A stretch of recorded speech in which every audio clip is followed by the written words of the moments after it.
Bonjour.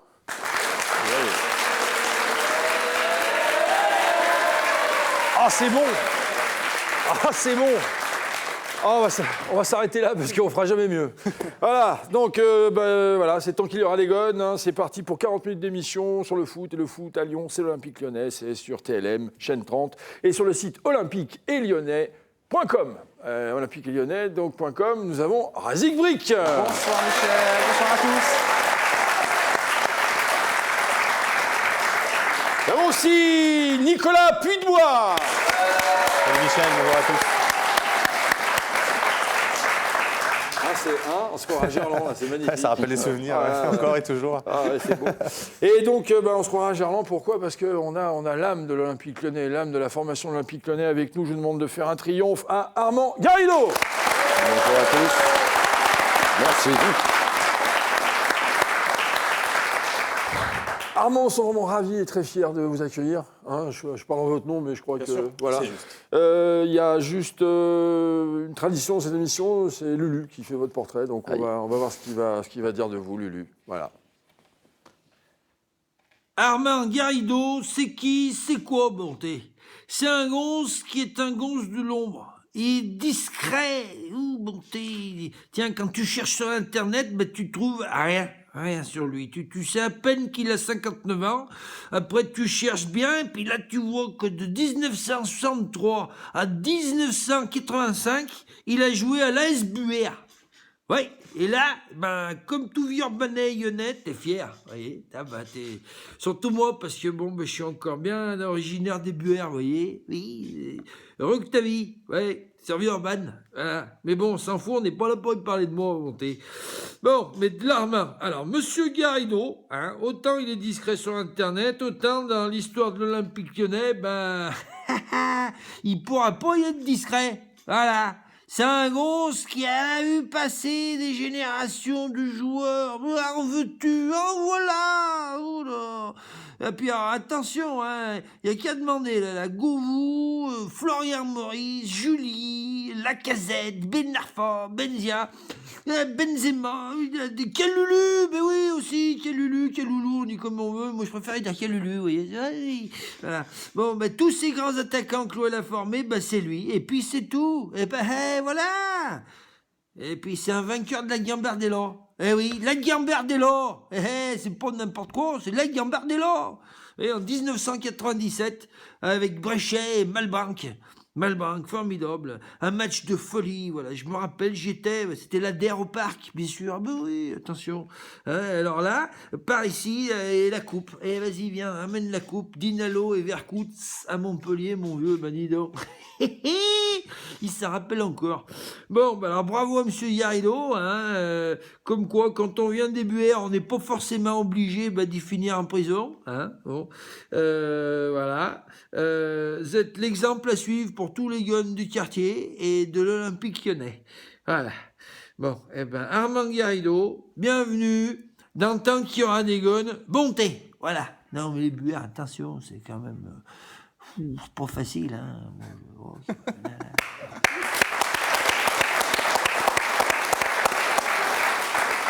Voilà. Donc, alors le foot, ça a commencé tôt apparemment. Ah oui, très tôt. Quel âge ? À 8 ans, je crois. Ah ouais. J'ai dû démarrer. Et quel poste ? Milieu de terrain. Offensif, défensif ? Ah, plutôt défensif. Ouais, un peu... Pas trop technique. Plutôt besogneux. Lagnac ? Ouais, un peu. Et donc, arrive à l'Olympique Lyonnais quand ? 89. Pourquoi ? Je sais pas, comme ça. Il y a la lumière ? Non, la lumière est venue de là-bas peut-être.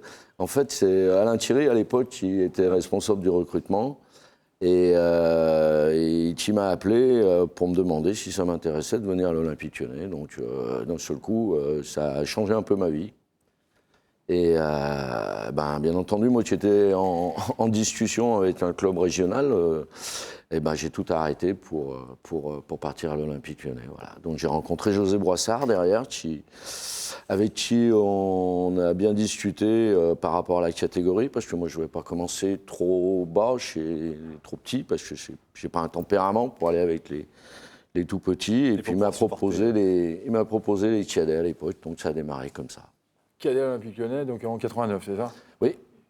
89, et puis après, il y a eu 89, après c'était donc les 15 ans, et après l'année d'après, c'était les 16 ans.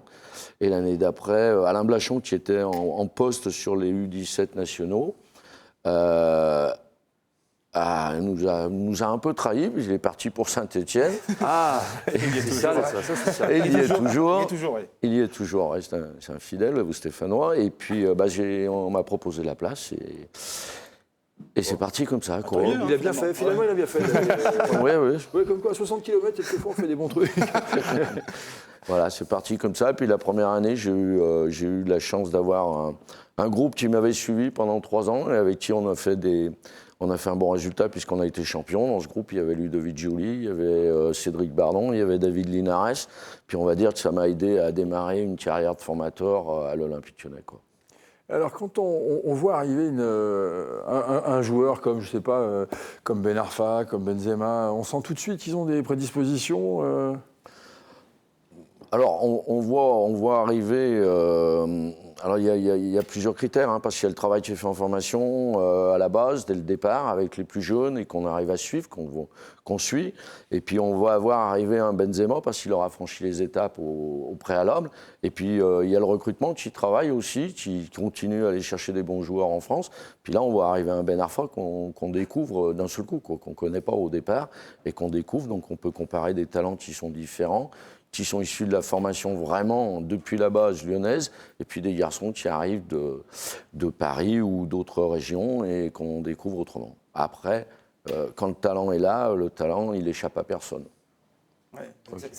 Michel, si vous le permettez, ça veut dire que Katem Ben Arfa, par exemple, dès le départ, il arrive et vous savez qu'il a du talent et qu'il va faire carrière. Forcément. Alors, qui va faire carrière, c'est un grand mot, mais avec le talent qui nous a fait voir tout de suite, c'était difficile d'imaginer autre chose qu'une carrière professionnelle. Après, la carrière, elle ne correspond pas toujours à ce qu'on peut imaginer. Il y a des garçons qu'on attend plus haut et d'autres qui nous surprennent. Et qui font des grosses carrières. On va prendre l'exemple, je prends toujours cet exemple, c'est un peu de la préhistoire, mais on a toujours Ludovic Giuli et Cédric Bardon. Cédric Bardon, c'est un garçon qui a fait une carrière de jeune exceptionnelle et qu'on pensait qu'il allait tout exploser avec les équipes de France et tout. Et à la sortie, c'est Ludovic Giuli qui fait la plus belle carrière en partant de Lyon pour aller à Monaco, pour aller à Barcelone, pour gagner la Ligue des Champions, se retrouver à la Roma. Par contre, Cédric Bardon fait une carrière un peu plus discrète. Et pourtant, au départ, on aurait pensé l'inverse. Et en fait, Armand, pour corroborer tout ça, c'est le passage charnière à l'Olympique Lyonnais. C'est-à-dire qu'avant, il y a la formation, la pré-formation, et après, on passe chez Armand.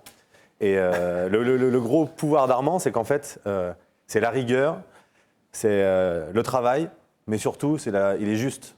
C'est-à-dire qu'on a beau être le plus talentueux de l'équipe, si on ne travaille pas à l'entraînement et qu'on ne mérite pas de jouer le week-end, on ne joue pas le week-end. Et ça, c'est vraiment formateur pour aller plus haut. Et c'est pour ça que des talents comme Ben Arfa peuvent réussir sur leur talent, mais s'ils ne passent pas à travers les mains d'un formateur comme Armand, eh ben, ils ne peuvent pas exploiter 100% de leur capacité parce que le travail ne remplace pas enfin, voilà, le talent seul ne suffit pas s'il n'y a pas le travail derrière.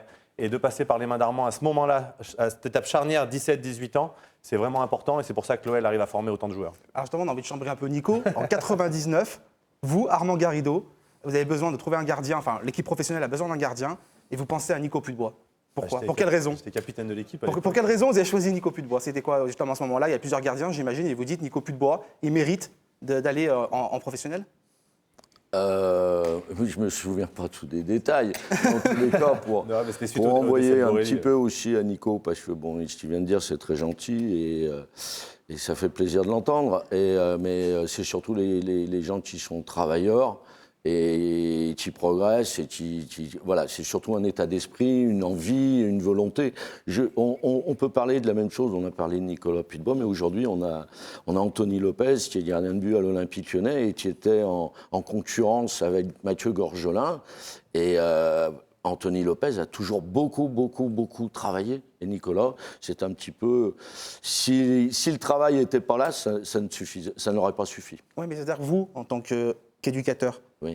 Comment vous faites ? Quels sont les critères en fait pour se dire ce gamin, ce gonne-là, il mérite, il a les capacités d'exploser en professionnel ? Parce qu'il avait les moyens déjà, qu'il l'avait prouvé sur le terrain. Et puis surtout, je vous dis, c'est un état d'esprit. Il faut pouvoir. Le football professionnel, il a des exigences du haut niveau. Il faut avoir ce mental. C'est très difficile mentalement. Je dirais que c'est même plus difficile mentalement qu'autre chose. Hein, mais c'est vrai que c'est. Non, mais c'est voilà, c'est qu'est-ce que tu veux. Vous pourriez pas aller voir la fédération de rugby, par exemple, pour expliquer 2-3 trucs, parce que vous avez vu aussi ce qui s'est passé Depuis samedi. Oui, voilà, c'est C'est ça. vrai Il y a des places à prendre, je pense. C'est vrai que Michel a envie de poser plein de questions à Armand parce que c'est tellement intéressant. C'est l'homme de l'ombre en fait, avec d'autres personnes au club, d'autres éducateurs. Mais tout ce travail de l'ombre, justement, lorsqu'on voyait ces joueurs exploser médiatiquement, on parle de tous maintenant, on parle d'Anthony Martial, on parle de Karim Benzema, on parle d'Hatem Ben Arfa et on reviendra sûrement avec ce début de saison extraordinaire d'Hatem. Vous êtes le travailleur de l'ombre en fait. Est-ce que c'est pas quelque part c'est frustrant ou c'est flatteur de savoir que ces gamins-là sont passés par vous, entre vos mains? Bon, c'est flatteur, déjà, c'est la première chose, c'est que c'est flatteur. Il y a rien de frustrant parce que chaque fois, il faut qu'on recommence. Et chaque fois, on a le bonheur de voir éclore certains joueurs. Lacazette, que ce soit Lacazette, Grenier, dans toutes les générations, on voit apparaître des garçons qui arrivent au plus haut niveau. Donc ça, c'est très intéressant. En plus, on est dans une période qui est vraiment super pour la formation lyonnaise parce qu'il y a beaucoup de joueurs qui ont percé. Ça a été plus difficile à un moment donné quand on avait une équipe qui était composée de Juninho, de Diarra, de joueurs de ce niveau-là. Donc c'était plus difficile, mais on arrivait quand même à en glisser. Donc on continuait à travailler, on était toujours motivés. Et puis voilà, plus le challenge est difficile et mieux c'est. Après, c'est vrai que la reconnaissance, Armand ne le dira pas parce que c'est quelqu'un d'humble, mais c'est quand on pose la question aux anciens joueurs, quel est l'entraîneur qui t'a marqué, quel est l'entraîneur... Il pourrait dire le premier entraîneur pro qui les a lancés, mais enfin voilà. Et non, le nom qui ressort, en général, c'est celui d'Armand, parce qu'on sait, il y a un avant Armand et un après Armand en général dans une carrière, et c'est pour ça qu'on arrive à passer pro. Donc voilà, c'est pas anodin. Bon. Et là, sans citer de nom, bien sûr, il y en a 2-3 là qui commencent à pointer le bout de leur nez ou c'est la misère. Mais il aurait dû faire agent en fait. Pour gagner de l'argent, il aurait dû faire agent. C'est agent Garrido, pas Armand. Non, ça, j'aurais pas su faire. Oui, il y a toujours quelques garçons sur lesquels on espère réussir. Mais il faut être patient. Cogna, par exemple. Petit dessin de Valtimbanque. Un jour, j'annonçais au Gogne que s'il devenait pro à l'OL, il serait dans FIFA 16. Depuis, on a la meilleure formation de France.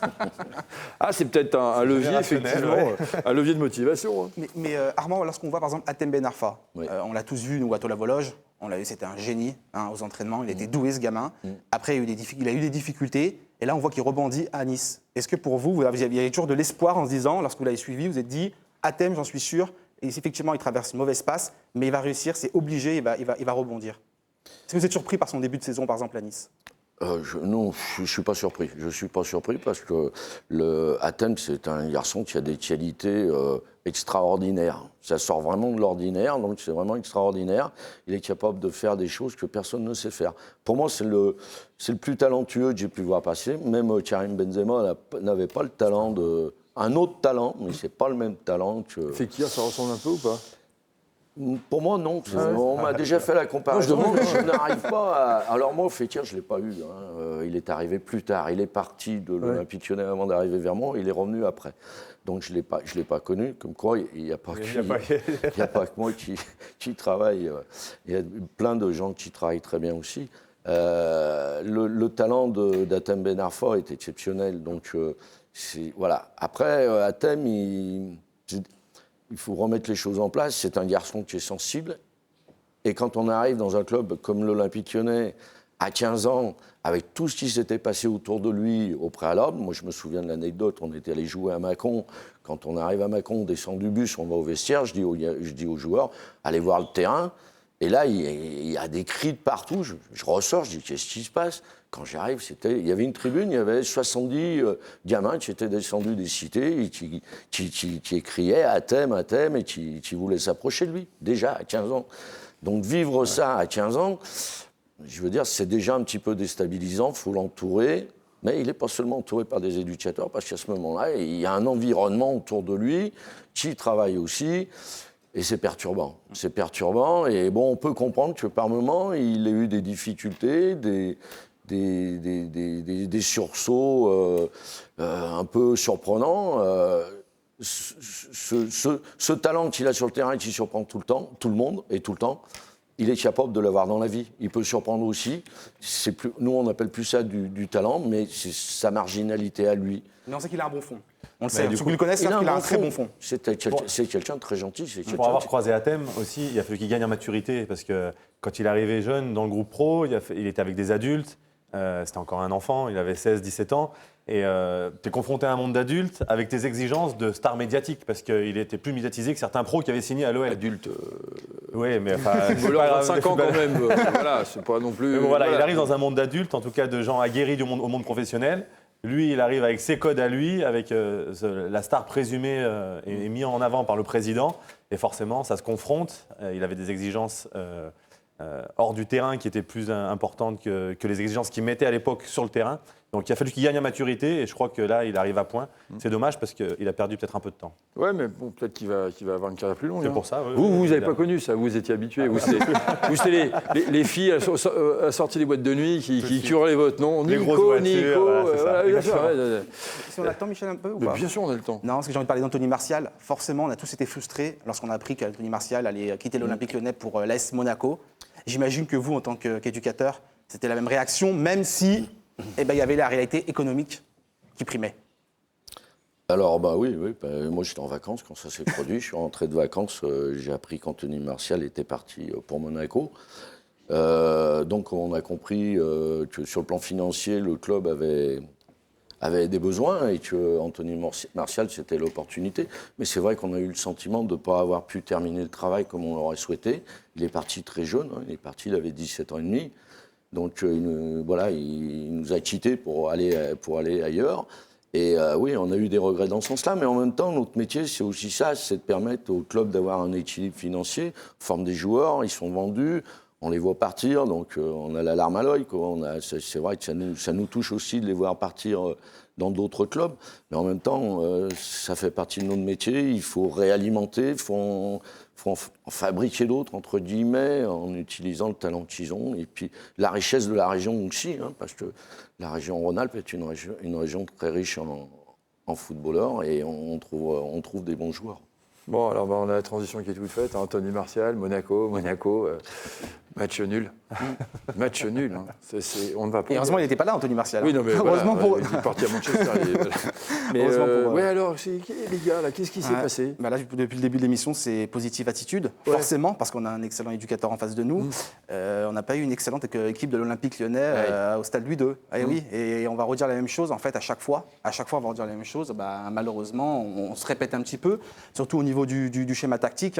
Cette équipe de l'OL qui a débuté en 4-4-2, et on l'a bien vu qu'avec un Mathieu Valbeda en 10, ça ne fonctionne pas. Donc on a envie de dire à Albert Fournier, s'il nous regarde cette émission, voilà, ça ne fonctionne pas. Et fort heureusement, il a changé son système de jeu à la mi-temps, et on a vu qu'il y avait un Olympique Lyonnais meilleur, bien meilleur. Alors moi, je suis d'accord sur le système. Je pense qu'on est enfermé dans ce 4-4-2 en losange, et aujourd'hui, nos joueurs n'ont pas forcément les qualités adaptées à ce schéma tactique-là. Après, je suis moins critique que Razik sur le jeu, parce que même si on n'a pas été propre, il y a eu beaucoup de déchets techniques. Ça manquait de propreté technique. Mais j'ai trouvé que dans l'ensemble, c'était cohérent ce qu'on faisait. Après, c'est sûr qu'on n'arrive pas à se créer beaucoup d'occasions, on ne frappe pas de loin, mais je trouve que c'est quand même assez cohérent. On a la possession, on essaye de bouger d'un côté à l'autre. Maxime Godin, on l'a beaucoup fait, trouver les latéraux qui jouent très haut. Maintenant, l'objectif de l'OL, ce sera de mettre des ballons devant le but et d'être efficace dans la surface adverse. Peut-être qu'ils n'ont pas su supporter la pression du public monégasque. Peut-être ça, oui. Je ne sais pas ce qu'on pense Armand. Armand. Le public monégasque. Non, mais non, on peut parler de jeu, Armand, de jeu. On parle de moi qui ai 22 joueurs, déjà on va parler des gens qui étaient présents. Oui, c'est vrai qu'on a vu une première mi-temps qui n'était pas terrible, même si dans le contenu, il y avait quand même du jeu, mais c'est vrai qu'on s'est retrouvé dans l'embouteillage à l'intérieur. Puis il faut aussi penser que Monaco, ça fait 2 ans qu'on les voit jouer quand même bien rangés derrière. C'est une équipe qui est très bien organisée. C'est une équipe bien organisée, une équipe qui travaille défensivement, qui procède... on pourrait presque dire que ce n'est pas des attaques rapides, c'est pratiquement des contres, et ils ont des joueurs qui sont talentueux en plus, donc ils ne font pas n'importe quoi. Donc il faut arriver à contourner ce bloc défensif C'est pas simple, mais en plus, si on l'aborde comme on l'a abordé la première mi-temps, c'est vrai que le résultat n'est pas probant. Et en Par plus, on contre, on a vu une deuxième mi-temps quand même qui était, qui était quand même meilleure. Bien sûr, faut le plus reconnaître. intéressante. Plus intéressante avec les entrées de Rachid Ghezal. Donc ça fait plaisir de voir Rachid Ghezal parce qu'il avait été plutôt Jordan décevant. Ferry, oui. Et Jordan Ferry, effectivement, qui ont bien apporté. Et on a été déçus par Derder, mais je pense que c'est aussi, il faut qu'il s'acclimate. C'est pas facile pour lui, les débuts de Sergi Derder. On sent qu'il a du potentiel, mais il a eu du mal dans le système. Et il l'a dit, je me suis senti perdu. Je n'ai pas trouvé ma place dans ce 4-4-2. Donc encore une fois, c'est aussi une histoire peut-être de schéma tactique. Et puis, Beauvu. Claudio Beauvu est décevant. Il a, pareil, franchement, il est décevant depuis le début de saison, je le dis. Ça ne veut pas dire qu'il n'a pas le niveau, ça ne veut pas dire qu'il est nul. Mais en tout cas, il est décevant. Il n'a toujours pas trouvé sa place. Ou alors, actuellement, il a trouvé sa place sur le banc. C'est vrai que Dardar, on s'attendrait à ce qu'il aille plus vite avec un nom pareil. Dardar, allez, c'est pas grave. Mais pour le coup, pour revenir sur le match deux secondes, Anthony Lopez paradoxal parce qu'il est fautif sur le but qu'on prend, mais par contre il nous sauve la mise parce qu'il fait 2 ou 3 arrêts très importants. Donc voilà. Parce qu'il sort pas de son match justement. Un match mitigé, mais ça c'est la marque des bons gardiens. Mais c'est vrai que voilà, il s'est un peu exposé sur sa sortie aérienne à une seule main, c'est toujours assez compliqué. Donc on sait que c'est le point faible. C'est pas un point faible, c'est pas le mot que je cherchais, mais en tout cas c'est le poste sur lequel il faut qu'il travaille pour passer encore le cap. Le point d'amélioration. Le point d'amélioration. Oui, voilà, c'est le côté politiquement correct. Non, mais disons que t'es naze dans lui ta sortie. Non, c'est un point C'est ce qui d'amélioration. fait la différence entre les bons gardiens et les très bons gardiens de très haut niveau. C'est les sorties aériennes, c'est là où on soulage une défense. Et je pense que c'est le point sur lequel Anthony peut travailler pour encore devenir titulaire peut-être avec le Portugal et passer encore un cap supplémentaire dans sa progression. En même temps, il a 24 ans, non? Donc, oui, c'est pour ça, mais il a le temps. Mais on progresse à tout âge, donc pourquoi pas commencer le plus tôt? Et il y a ça, puis il y a le côté leader. C'est toujours pareil aussi. Ce qui m'agace un petit peu, moi, ou qui m'agace, je regrette, c'est qu'il n'y a pas vraiment de leader en fait. Et on le voit justement, et peut-être Anthony pourrait, en étant leader, peut-être apporter davantage aussi au collectif lyonnais. Alors on voit qu'individuellement, il est performant, sauf effectivement, il a raté effectivement. Il est coupable, mais ça peut arriver. Ça peut arriver. Mais voilà, j'ai le sentiment qu'on est à la recherche d'un leader dans cette équipe. On avait vu que Christophe Jallet est capable d'être un leader, certains cadres, etc. Mais je trouve qu'il manque des leaders et peut-être que cette jeunesse lyonnaise doit aussi progresser là-dessus. Je ne sais pas si Armand est d'accord là-dessus. Oui, moi j'ai trouvé Anthony, il s'est loupé, on en parle beaucoup, mais il a sauvé le match en même temps aussi. Exactement. C'est pour ça que le match s'y mettre. Moi je trouve surtout, c'est un sentiment que j'ai, et je pense qu'à la mi-temps, Hubert a bien cerné la chose, c'est qu'on a envie d'élargir cette équipe, on a envie d'aller chercher les latéraux. Donc Rachid Ghezal, quand il est rentré, il est allé plus dans la largeur, ça fait du bien. Puis après, il est rentré à l'intérieur. La percussion. Et on a eu moins d'espace, voilà. Mais on sent que l'équipe a besoin de trouver des espaces et d'avoir de la largeur. C'est vrai que le 4-4-2 en losange, il oblige quand même les latéraux à faire beaucoup d'efforts, et c'est très difficile de tenir 90 minutes en faisant des allers-retours sans arrêt. Et le fait de passer en 4-3-3, ça a quand même bien fait du bien. Ça vous va? C'est clair. Tu m'étonnes qu'ils sont bons, les gamins. Le discours est cool, est clair. On va passer maintenant à offensif. Donc, c'est-à-dire offensif, c'était L'animation offensive, qui est défaillante. Comme le dit si bien Armand, en fait, c'est qu'on a tendance à se retrouver dans l'entonnoir, à vouloir passer par l'axe. Et alors que le jeu demande de passer par les côtés face à une équipe regroupée qui joue très bas, on ne peut pas passer dans l'axe, c'est là où nous attendent. Et les qualités d'Alexandre Lacazette sont la profondeur, la rupture. Face à une équipe qui joue très bas, on ne peut pas l'exploiter. Donc il faut qu'on passe par les côtés pour amener du jeu. Et on s'aperçoit que quand l'Olympique Lyonnais passe par les côtés, par ses latéraux ou après en 4-3-3 par les joueurs mis à ces postes-là, on se crée des occasions. Alors on s'en est créé beaucoup moins d'occasions franches qu'a pu le faire Monaco, mais il y avait beaucoup de mieux en seconde mi-temps, et comme dit Armand, c'est vrai qu'il faut vraiment élargir et écarter ce jeu, mais il faut jouer surtout avec les qualités de nos joueurs, et c'est pas ce qu'on fait actuellement. C'est exactement ça en fait, c'est-à-dire qu'il y a des nouveaux joueurs, on le sait qu'il y a des absences, on le sait. Alors, je suis désolé, on va encore dire qu'effectivement Nabil Fekir... Mais Nabil il manque. Non mais où elle a raison, à mon avis, vous touchez de la thune. C'est qu'en fait, il y a deux façons de marquer des buts au football. C'est soit par une individualité, soit par le jeu collectif. Et aujourd'hui, Nabil Fekir, on voyait... Ou alors, les coups de pied contre leur camp, rappelez-vous. Les coups de pied arrêtés, mais ça c'est une arme qu'on n'a pas encore suffisamment. Mais voilà, l'individualité, on l'avait et on gagnait tant qu'il était là. Et aujourd'hui, il faut que ça passe par le jeu collectif. Et on n'arrive pas à mettre en place cette bonne animation. Ces recrues-là pouvait éventuellement et normalement t'apporter quelque chose. Ouais, Beauvue, Sauf qu'on se normalement, rend il est là compte, pour ça, non et Il est là voilà, pour- donc, pour être un- voilà, et donc on se rend compte que justement il y a ce manque par rapport à ça. Donc c'est pour ça qu'à la place d'Hubert Fournier, moi j'opterais pour le 4-3-3. C'est vrai Voilà, bien sûr. On le voit, on l'a bien vu. Et Attention, j'ai- si jamais ça marche, vous allez encore demander de la thune à Hubert Fournier. C'est terrible, Exactement, ça. exactement. Et Armand, vous en pensez quoi, vous, de Beauvue, par exemple, la façon qu'il a de ne pas s'acclimater pour l'instant? Ben, je sais pas, faut. Faut C'est vrai, demander. c'est vrai qu'aujourd'hui, il n'a pas encore, il a pas intégré vraiment le groupe, quoi. On sent bien qu'il n'a pas les repères. Il a fait une très bonne saison là, passée. Qu'on a Il a tous fait une salué, très bonne bien saison sûr. que tout le monde a bien reconnu. Donc c'est un garçon quand même qui est talentueux. Après, faut qu'il rentre dans le système, qu'il rentre dans l'équipe, qu'il arrive à prendre de la confiance. Voilà, ça c'est il faut être un petit peu patient. Peut-être c'est un jeune joueur aussi. Hein. C'est des garçons qui il leur faut un certain temps avec des repères.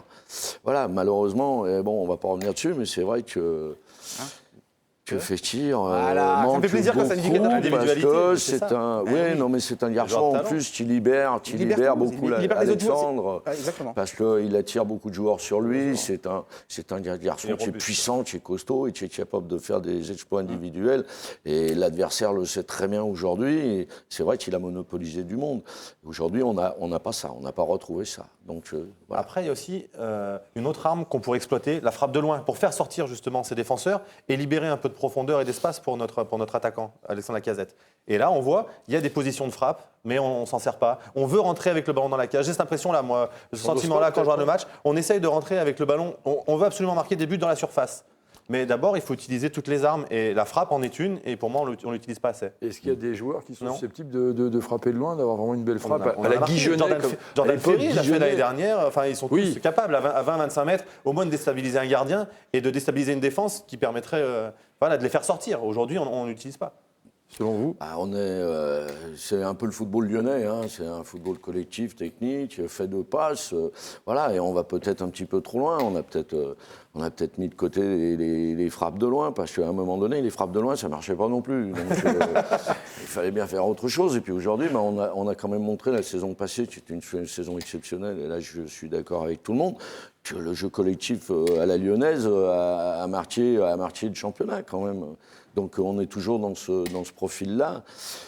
Et voilà, après, je pense qu'il manque certains automatismes qui existaient il y a 6 mois et qui ne sont plus là aujourd'hui. Non, vraiment, ce que je veux dire, c'est trouver un équilibre, en fait. Se servir de toutes les armes, un petit peu chaque, pour justement trouver des solutions et déstabiliser l'équipe adverse. Créer l'incertitude. Voilà, exactement. On peut saluer le but de Raphaël quand même. Saluons le but de Raphaël. Raphaël, bravo. Lyon. Un peu, allez-y, hein, Raphaël. Je vous rappelle à tout hasard quand même qu'on a avec nous les U9 du FC Chaponnet-Marraine. Oui. Vous êtes là? Voilà. Bon. Ils ne sont pas là tout seuls, il y a leurs éducateurs aussi, je vous rassure.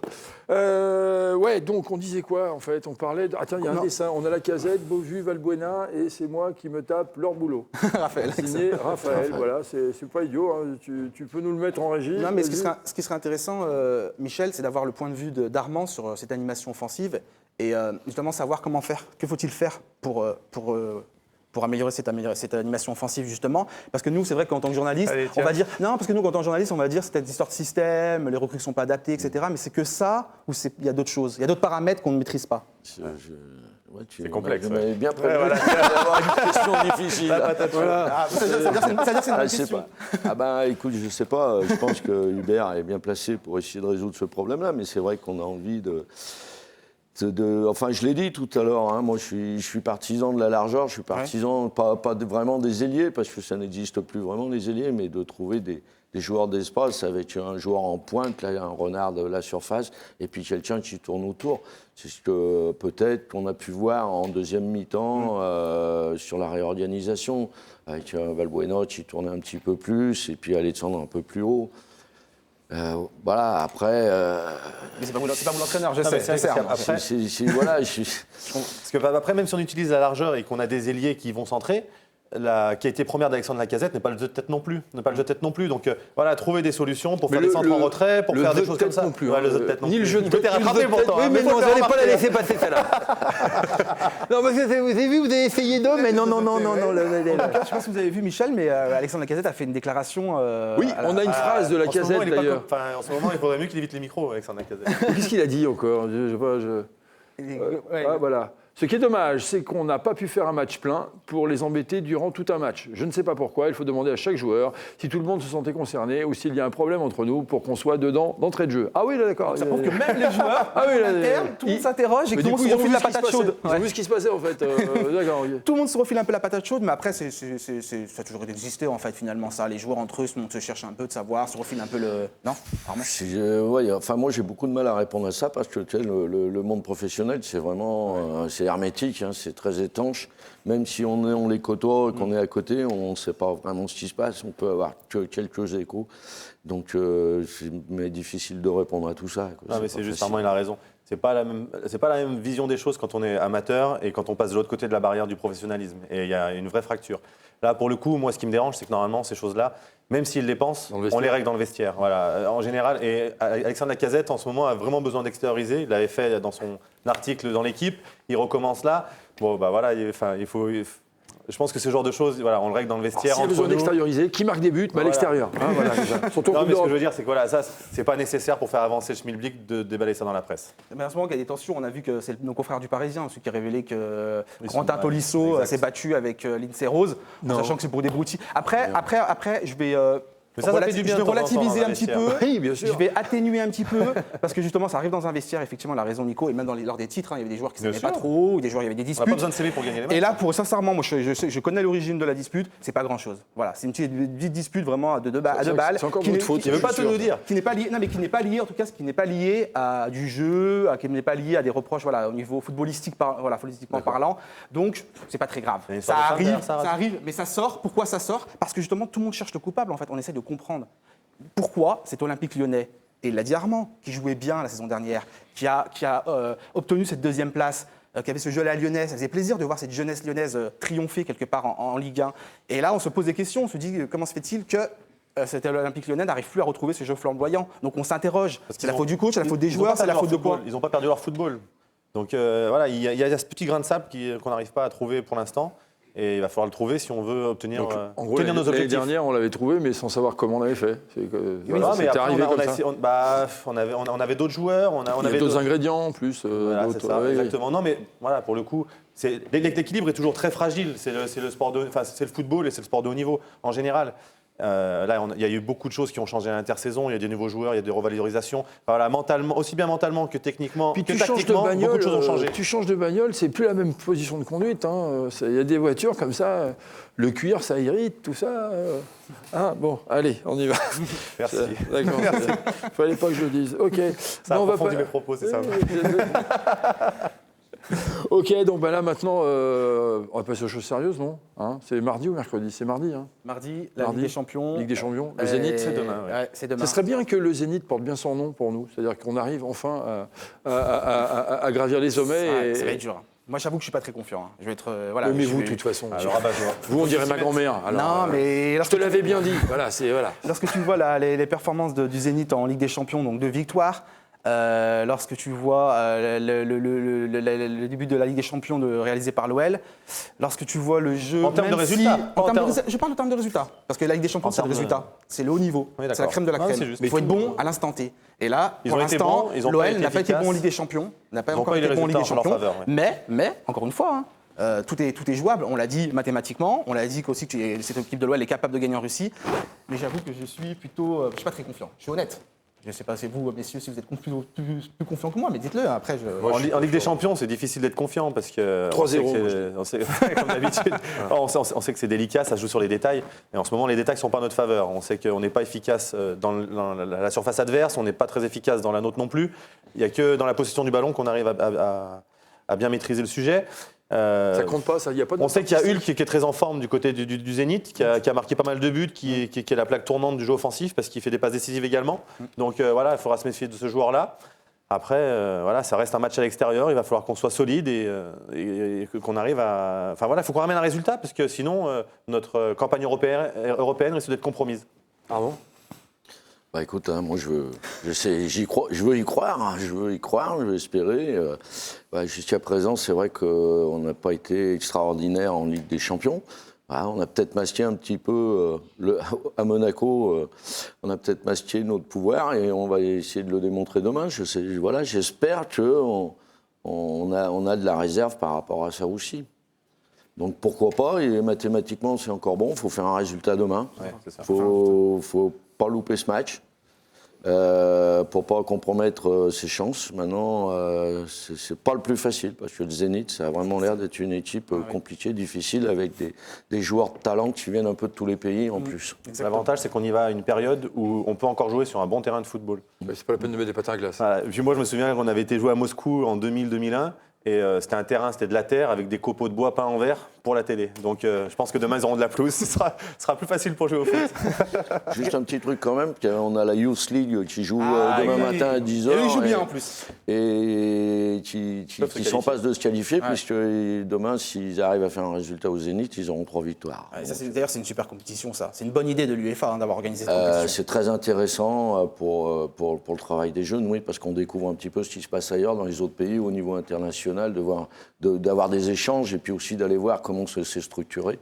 Et ouais, c'est quelque chose de très intéressant. On n'a pas de chance d'y participer, d'aller y voir, mais les retours sont très intéressants. Oh, attention, il y a une vanne, c'est parti là. L'OL a des stars, le Zénith a des tsars, on va vous éclater. Dis donc, Valtimbanque. Bon, nous, on a des stars, effectivement, en journalisme, on a aussi des étudiants en journalisme, de l'école de journalisme lyonnaise, qui ont préparé des questions. Donc, si vous voulez, messieurs, s'il vous plaît, il faut venir vous mettre à côté de moi. Voilà.